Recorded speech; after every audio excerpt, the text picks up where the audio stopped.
Presented by Mathli Express Music.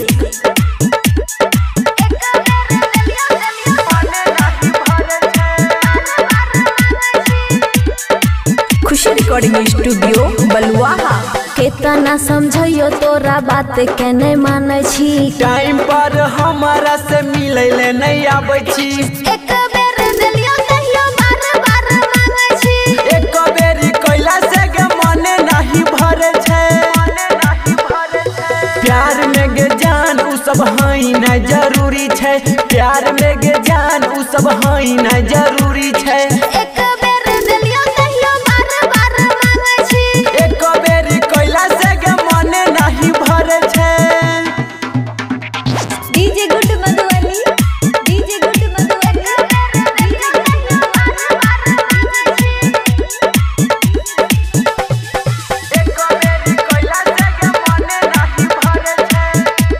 Khushi recording studio Baluaha. फेरे पापा mummy हमारा पकड़े लगले सकरे। हमारा जवानी पर लगे न छी हकरे।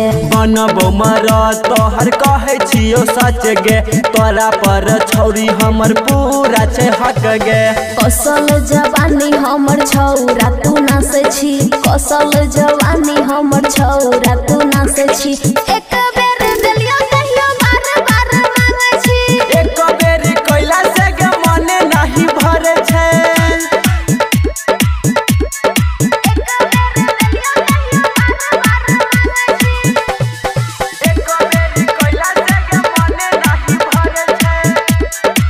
खुशी रिकॉर्डिंग स्टूडियो बलुआहा। राइटर सुमित साजन लिरन छो तोरा।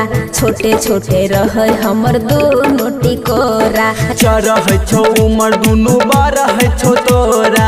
सुभाष सुहाना के सट जने कोरा। दीपाली शर्मा के दिल में बसाबै छी। दीपाली शर्मा के दिल में बसाबै छी। एक बेरी दिल दिलियो बार बार मांगे छी। एक बेरी बात कैला से मन ने भरे छे। खुशी रिकॉर्डिंग स्टूडियो बलुआहा।